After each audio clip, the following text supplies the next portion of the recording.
Right now, this very second, you'd have exactly 8 minutes and 20 seconds of perfect, normal life left. Here's something that will change how you see the sun forever. The light hitting your eyes right now left the sun 8 minutes ago. You've never actually seen the sun as it is, only as it was. So, what if, right now, it just stopped? No warning, no explosion. Here is exactly what would happen, second, minute by minute, year by year. For 8 minutes and 20 seconds, nothing changes. People go to schools, offices, traffic of sunlight are already racing toward us at 300,000 kilometers per second. We just don't know yet. Then, at exactly 8 minutes and 20 seconds, every photon of sunlight is gone. Day becomes night in 1 single second, not a gradual dimming. The moon vanishes too. The moon doesn't produce its own light, it reflects the sun's.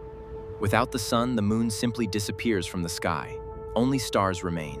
The moment the last sunlight reaches us, the gravitational pull of the sun vanishes too, and Earth shoots off into space in a straight line. No more orbit. The first hours feel almost survivable. Earth's atmosphere acts like a blanket, holding in heat. Temperatures drop, but slowly. You'd need a jacket, not a survival suit. Photosynthesis stops immediately. Every plant on Earth can't produce food without sunlight. Every animal, every human depends on plants. The entire food chain starts collapsing. Every solar panel on Earth goes to zero. That's 5% of global electricity gone overnight. Backup systems kick in: coal, gas, nuclear. But they weren't to forever. Within 24 hours, average surface temperature drops to minus 17 degrees Celsius. That's colder than most winters in Moscow. Every unheated home becomes dangerous. Water pipes freeze.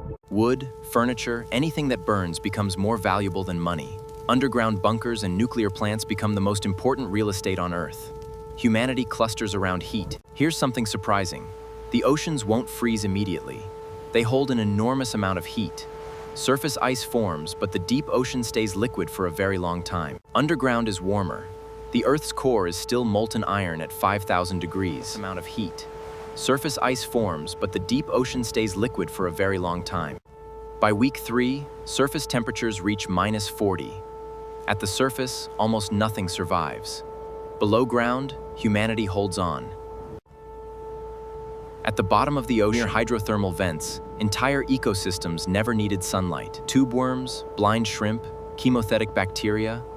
Nuclear plants need no sunlight. The 440 reactors operating worldwide keep running.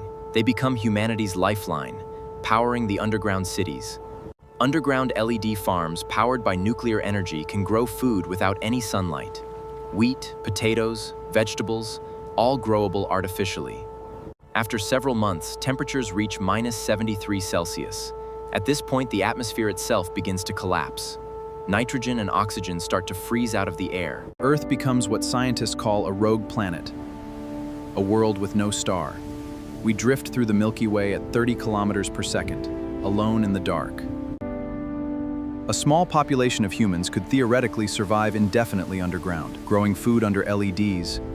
Not everyone, but someone.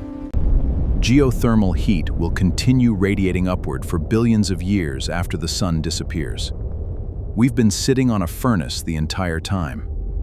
Astronomers have calculated that in its billions of years of drifting, there is a tiny but real chance Earth could pass close enough to another star to be captured by its gravity. All 8 planets go rogue simultaneously. The solar system we know, Simpstant, in an instant in years of cloic order becomes chaos. The sun won't vanish suddenly. The solar system we know, Simpstant, it will explode becomes chaos. The sun doesn't just give us light and warmth, it gives us gravity, orbit, seasons, weather. Every breath you take exists because of a star 150 million kilometers away. Every scientific model agrees on one thing. Some humans would survive, not through luck, through cooperation, through intelligence. Through this thought experiment is exactly why humanity is racing to colonize Mars. If everything other planet, on another planet, around another star, if necessary. The next time you step outside and feel the sun on your face, remember what you just learned. The universe is under no obligation to keep doing that. We're the only species that understands what the sun is, a massive nuclear furnace keeping us alive. Don't take this view for granted. Subscribe for more questions like this.